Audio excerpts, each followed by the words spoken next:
We finally got football. We're heading into week one. We got a preseason matchup that we're going to review. We're going to talk the news, the notes. We got the beautiful face of Alex Allman joining me, Brian Webster. Alex, you know what to do. Oh, yeah. Vamos Toros, baby.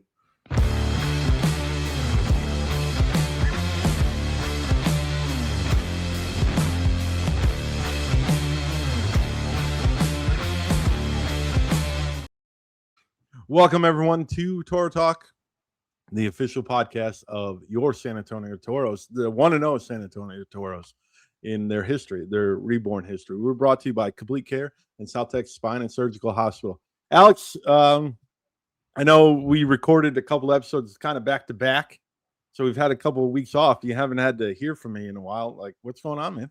No, I mean, it's great to see you again. Felt like something in my life was missing because we hadn't talked there for a few days, but it's great to see you and great to be back on Toro Talk, and it's great to have some football to talk about. But first, we're going to cover the news. The Toros have new partners. They announced a bunch of official partners. Big Red came on board, and Pick and Pull, self-service used auto parts in San Antonio. Nice thing about this one, it's obviously always great to get official partners with the Toros, is that we're going to have Coach Alex. He's going to have his own segment based off of this Pick and Pull. Like, what do you think about that? Like, you kind of have like big expectations now, Alex. Yeah, it's funny too. When I saw Pick and Pull had come on board as a sponsor, I got kind of excited there because like there's one of our cars has a part in the front, minor part that needs to be replaced, and I'm wondering if Pick and Pull can help me out. So Alex is always looking for free stuff. He's always looking for free stuff. He lives in Pennsylvania, but he's looking for San Antonio Pick and Pull, self-service used auto part. He wants them to take care of it for him. There you go. Well, maybe when I'm down there, I'll check them out. The team hung out the day before, and then it was game day. Alex, on a scale of 1 to 10, before we dive deep into the game against the Tennessee Hornets, how excited were you for the league? Obviously, they're United Football Media, our former employees, our employer. Like, we both did our podcast. That's where we met, through United Football Media. Like, how excited were you for Continental Football League? Even though, 4 games? Yeah. It wasn't the entire league, but how excited were you for the football? Oh, tremendously. We had Saturday, flipping back and forth, and got to see some of all 3 of the games on Saturday night. Yeah. And then of course the main one was Monday, getting to see our boys come out, and we'll talk about it later, but play so well, play clean football. The whole operation, I thought, for San Antonio was first class. But it's interesting. It's also interesting to see what the competition is going to look like this year. So I was excited for it. How about you? Not going all nerd. I love the fact, obviously, we've been locked in with the Toros, right? We're learning the roster. Like, we've discussed basically the entire roster. Guys that have stats, from the guys that went to small schools, D3, D2 schools, your type of guy, to the guys that played in the UFL and the NFL. Obi's a Super Bowl champ.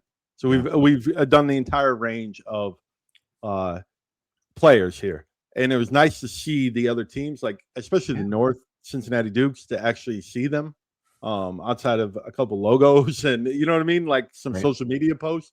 And then to see the Southern Division rivals of Tall City and Texas Syndicate. Syndicate's week 1. We're going up to go see the Syndicate. Josh came on here a couple weeks ago, talked about how much he disliked Austin. San Antonio disliked Austin. So you got a rivalry game 1. How excited are you for that? Oh, very much so. And Texas on the Syndicate on the defensive side of the ball, they got some dudes now. Yeah. I mean, I know that we'll talk about it. The level of competition that we saw in some of these tune-up games in the preseason, it's going to definitely ramp up this week. But I was very impressed with the way the Syndicate runs on defense and some of their athletes up front. So it's going to be a challenge. So a lot of people talked about how this league in the preseason game, you see it on social media, it wasn't exciting football, right? The games, let's be blunt, none of the games were there. But the way I looked at it, it was like back in the 90s when Notre Dame would schedule like Sisters of the Poor. And they would just get that week 1 win and get their team rolling. Teams still do. Nick Saban does it all the time, right? He used to always get some cupcake in the middle of November or at the beginning of the year. I just think it's a tune-up game, and I think it was good to see the team out there, at least that they were out there competing, and especially with the shorter camp, we saw a lot of good things. So that's what I take from it. It just a lot of people were complaining about the scores and the competition not being the most excited. I don't think that matters. I really don't, because it's either they're playing against each other in a 2-week camp, or at least with this way, half the camp or the week 1 install, right, is kind of split up with a competition against people that you don't see every day. Yeah, I agree. And I think served its purpose for sure. Get to see somebody else. You're not going against each other in practice. I think for me, the biggest takeaway, and not to steal our thunder here, but from a San Antonio standpoint, was how clean we played in terms of getting lined up, a few penalties, the right personnel on the field, and I think for me, just sort of that whole game operation thing is so critical. And I thought they did, for basically having 4 days of practice, that was pretty impressive what the Toros did, not only on the scoreboard, but just the overall operation of the game. It was very clean, I thought. Yeah, definitely. All right. Well, before we go dive deep into this game and talk about the cleanliness of the San Antonio Toros, we're going to hear from our partners, South Texas Spine and Surgical Hospital. South Texas Spine and Surgical Hospital and Outpatient Center is named one of the top 5 hospitals in the state of Texas for joint procedures. Our integrated approach ensures a smooth journey from diagnosis to recovery. We are a tradition of excellence and a legacy of caring. Thank you to South Texas Spine and Surgical Hospital for being a partner with the San Antonio Toros. All right, Alex. I know game day was here. The stadium got changed. We all know about that. So to get people there to communicate all that's another challenge, right? Mm-hmm. When you're trying to put up your first team. But the one thing I will say, it felt for the Toros, it felt like a big game. It felt like an important game, even though it was against Tennessee Hornets, a semi-pro football, whatever. It's preseason warm-up. Mm-hmm. It felt like a big game, and I really want to say it started with the fact that it is on YouTube. It's on United Football Media YouTube. So you can get all the games. You can go back and watch them. If you stop, you can come back to it. It's not like something you have to catch live, per se. But I think their social media also felt like it was a big game, like the drip check. Alex, I just want to. I really want to know, for the biggest game of your career as a player or a coach, what was your drip like? That's back. You know what the word drip means? I know you're. Okay. We got drip. I was dripping before dripping was cool. Yeah, I would say it was the old. You probably don't remember these, but the scuba gloves. I was playing defensive back, and I'd have the scuba gloves on, and then the big thing back then was to do like Lester Hayes did for the Raiders. You had a big towel that was hanging right at the back. It was about 3 feet, halfway down your thigh. So that was the sort of the drip look back then. Was just pretty basic. Maybe a couple of elbow pads. Alex is talking gear. He goes straight into coach's mode. Drip, Alex, is your clothes before your game while you're walking in the locker room. How great did you feel and look? Did you have a pair of like MC Hammer like pants and stuff? Oh, I thought drip was the uniform. No, we just had great cutoff t-shirts. Nothing on them. One day, I'm sorry, audience, but one day Alex will catch up with the rest of us on the slang. Yeah. Well, I went to Cincinnati, and you know what they say about Cincinnati is, if the world ever comes to an end, you want to be in Cincinnati because it's 10 years behind the times. There you go. There you go. Tailgating, even though they switched the venue, it seemed like a pretty good crowd. And when you compared it to everywhere else on the league, they did a great job. WeFunder, if you are a part of the WeFunder crowd, the investors, the Toros are going to bring out the red carpet for you every single time. Doesn't matter what stadium they're in, doesn't make a difference. They are extremely grateful for those that really believe in this. And the investment zone is a special gift to you guys that contribute to the WeFunder. All right, Alex, I know you've been talking about, I'm gonna play this while this goes on. Let's talk football. You wanted to talk football. Me and you went back and forth on how to present this, all this kind of stuff, and we're trying to find our groove. It was our preseason warm up, and this is our first episode reviewing actual football. Offensively, would you say an A? Would you say an A for the short camp, or would you say an A because it was really good? Yeah, both. I think when I look at it, you had 3 or 4 days of camp. And I know they had been working sort of on their own outside of camp too. They even referenced that on the broadcast. But, I think some of the things you look for in the first game, did we get lined up? Did we? And that's another thing we talked about in the preseason about the air raid. Basically you're just talking about a couple of sets. And in Hal Mummy's air raid, they kept guys on the right side and left side. They didn't even flip guys right and left. So, the whole idea behind it is this should be a pretty easy, pretty quick install. The other thing that impressed me, and I thought we saw the absolute lack of it with the semi-pro teams, is I thought our offensive line played pretty well.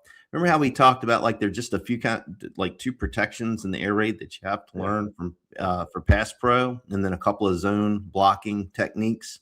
I thought they played extremely well. And we know, because we've been following these, spring, summer leagues long enough, the offensive line is usually what's really lagging behind. I thought they played extremely well.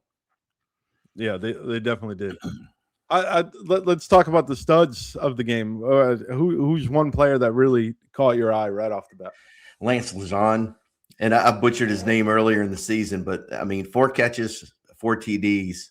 And the first one that was going to be our pick and pull play of the game was the first time that the corner rolled up to play him press coverage, and he gave him a little hot feet and ran right by him. And Will Arndt put it right on the money for the first touchdown in Toro's history. Yeah.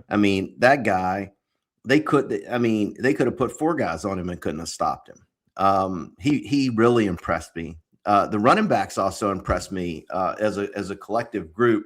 They caught 10 balls. Of the 27 passes completed, the running backs caught 10. And for almost 200 yards. Yeah. I think we learned a lot about our version of the air raid, I think, on Saturday.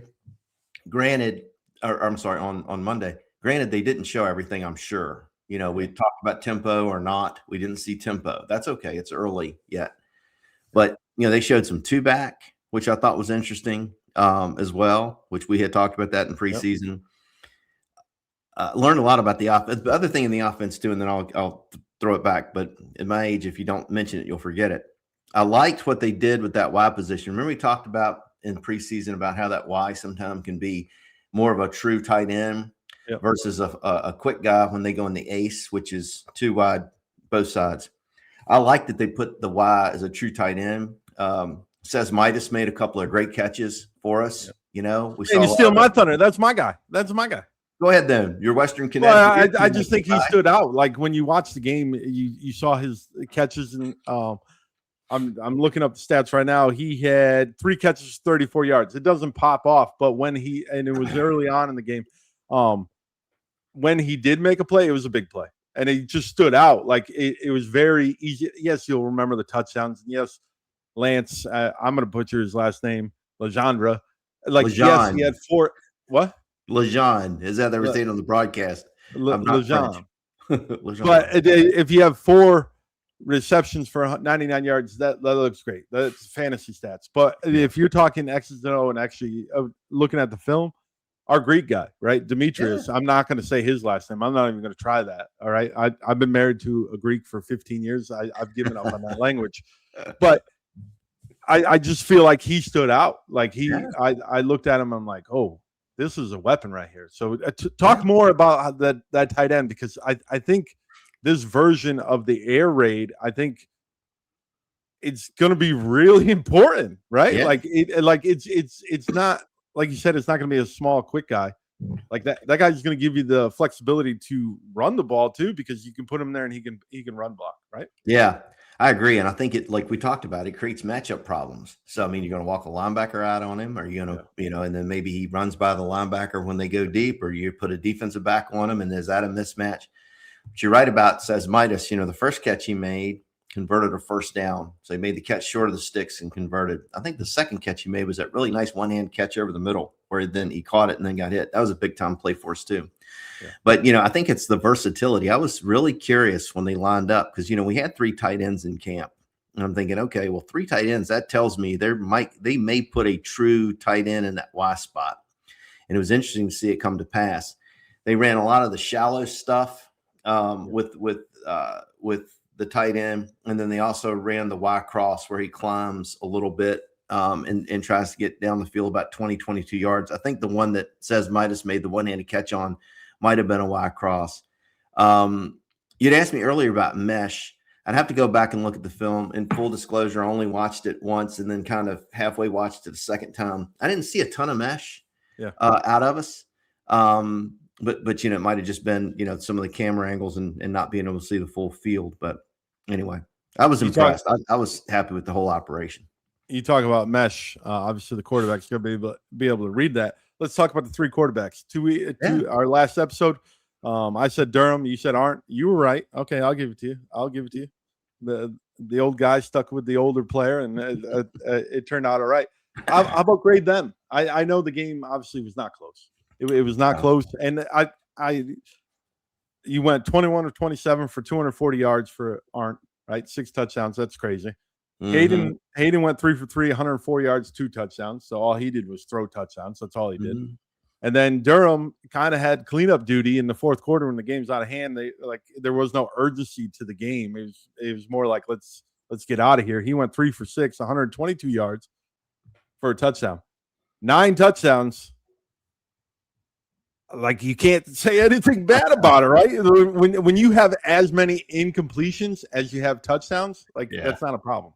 No, they all played well, I thought. I thought that when Nate Hayden came in and had his chance to play, he played well. Yeah. His first touchdown was pretty interesting because it looks like a 60-yard touchdown in the scorebook, but he kind of threw one out into the flat, and the guy just kind of took off and ran it in. So that was pretty impressive. And I thought Kelvin Durham played pretty well too. I think I was a little surprised, to be really honest, that they gave Arndt the entire first half. I thought we might see it split more evenly across the 3 quarterbacks.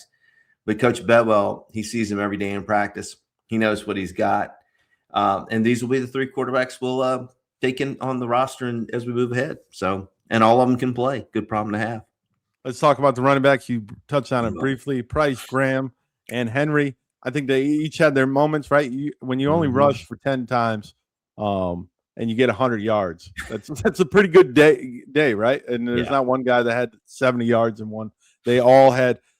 Price had 3 carries for 23 yards. Graham 4 for 38. Arndt had 2 for 20, and then Henry had 1 for 18. Andrew Henry, come on, man. That 5'10", 200-pound guy from New Mexico, Louisiana Monroe, man. He averaged 7 yards per carry his senior year. It seemed like it's going to carry over to the Continental Football League. Yeah. Excuse me. Our running backs are playmakers. I think that's also why you saw, the air raid. You get your balls and you get your ball out into your playmakers' hands. And I think that's why we saw him getting 10 touches through the air, and then another 10 touches on the ground. And again, in full disclosure, the level of competition left something to be desired. But these guys are explosive and shifty and fast. Speed kills. Got a good running back room, and all those guys will be with us. All right, Alex, when we come back for complete care, we're going to touch on the defense. You saved the best for last. I'm the defensive guy, so I'm really interested to see what you talk about the defense, because obviously when you go 0 points, it's always a good day. Yeah. But then we'll kind of touch on. Do you have the courage to give a score prediction for this week against Syndicate? Oh yeah, I got that covered. All right. But first, a message from Complete Care. When it comes to performance, one thing is true. You can't do your best unless you're feeling your best. Whether you're crushing it in the classroom to ace a test or pushing hard for that extra point, you have no time for downtime. So if you get sidelined by sickness or injury, just remember Complete Care. We have 3 convenient San Antonio locations, and we're open 24/7 to diagnose and treat you quickly. With X-ray, CAT scan, ultrasound, and on-site lab, we'll get you back in the game. Nowhere to go. Complete Care. Thank you for Complete Care for partnering with the Toros. Talking about the partners, the presentation on the United Football Media, it felt professional because the commercials, of course, we heard Ace's voice a ton. Yeah. And it gave me, I had some flashbacks from when I was part of United Football Media arguing with Ace, but it just felt like a refined, almost like they've been doing it for at least a year. Not that this is their first game on the presentation. What do you think about the presentation?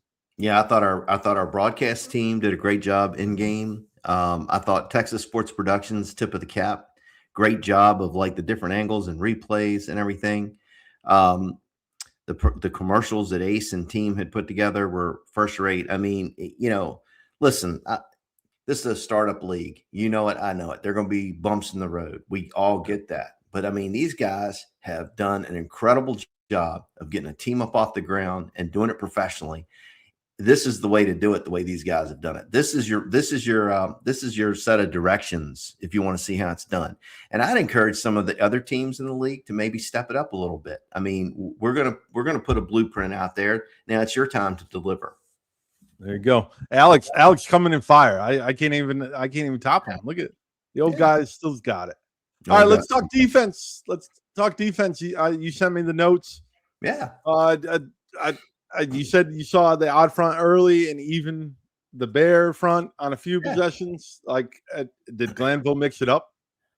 I think so. I think, I was expecting to see a lot more odd than we saw, but early in the game they came out, and that for fans watching, that 46 front, or the old bear defense from the Chicago Bears, that's where you got your center and both guards are covered. We saw some of that early in the game, so that was an interesting look. And then they basically, I think, just settled in and said, hey, look, we don't need to show everything, so they just went into an even front and just kind of played them straight up.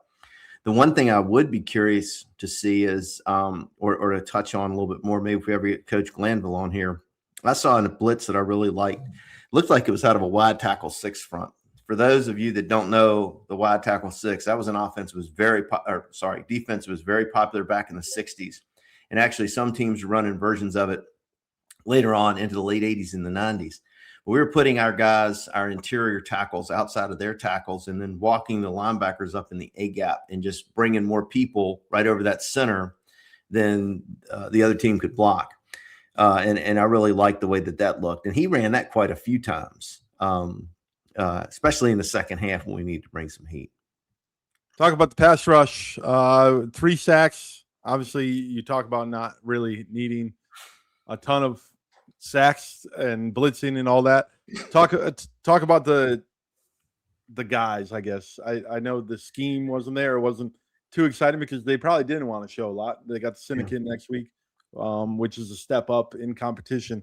Talk about the pass rush. Just how do you think the guys performed? Well, they just whipped them. I mean, it was just the other team was physically overmatched. I mean, I'm not going to – they did the best they could, but that offensive line was pretty bad. And, we were just too fast. Speed kills, just running by these guys. A guy I want to call out, too, on special teams and defense, though, Durand Hill. Yeah. He got in on a lot of plays. Seems like 25 was close to everything all night long, on special teams and when he was on defense. He's one of those small school guys that I was really impressed with. But long story short, it was just a butt kicking. I mean, you look at our front and you look at our athletes and you look at who they were going up against. It's like, ain't no way. And it was all night long. I mean, they couldn't throw the ball. They couldn't run the ball. It all started up front. We just completely dominated them. But I will say this, not to take anything away from our defensive backs.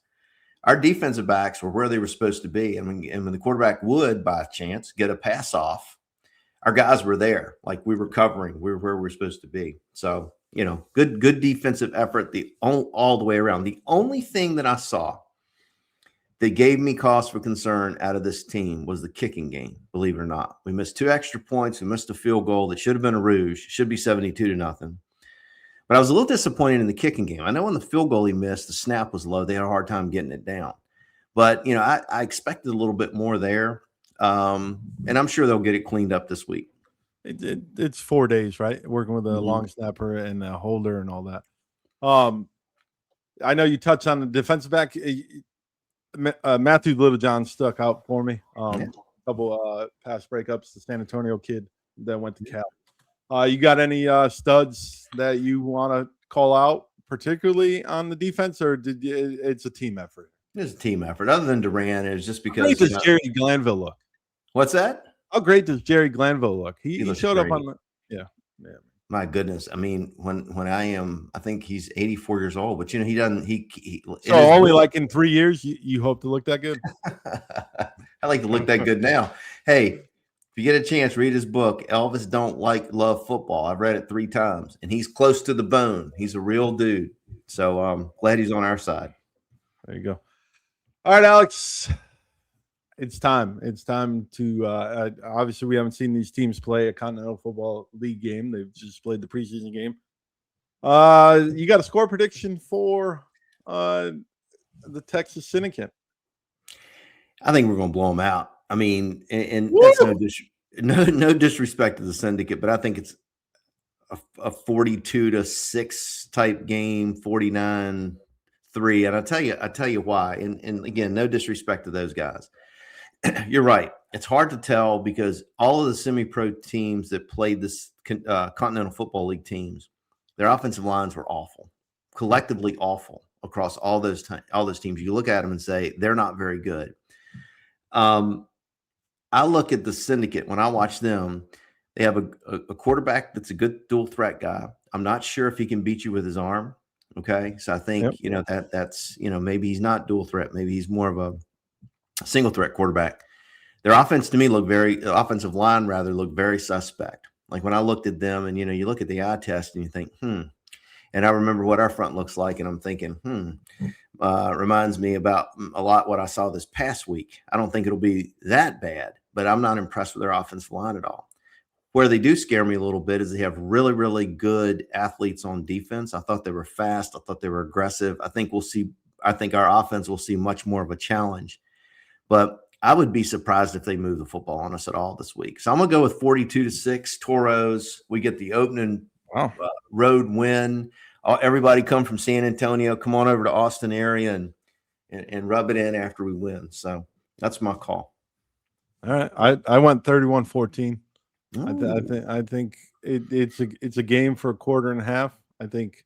And then Glanville dials it up and they dominate in the second half. Because I think right. Because I think the secondary, even though they weren't challenged a ton, I think the secondary has got a lot of talent obviously in there. I think the defensive line, and I think once they install the blitz packages that Glanville can dial up, I don't think the Syndicate will be ready for it. I think you're right about the offense. They got to prove that they can move the ball. They didn't put up 72 points. They didn't throw the ball as well as San Antonio did week one. They didn't run. They didn't have 10 rushes for 100 yards. Right. Like this was a complete offensive showcase, and it was clean, like you said. There was no holding. There was no false start. It was very clean. I just think that they should be able to figure it out a lot quicker than the Syndicate. So I think the Syndicate's going to match up fairly well with their offense. Yeah.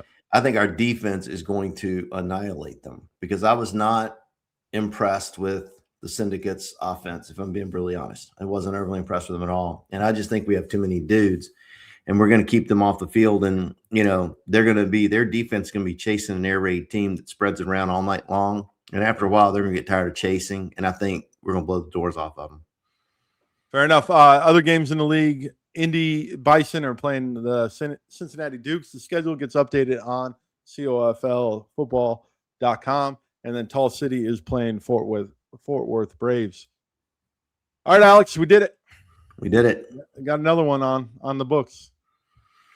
Well, it was exciting, and it was good to get a game under our belt, and really looking forward to the Syndicate game this week.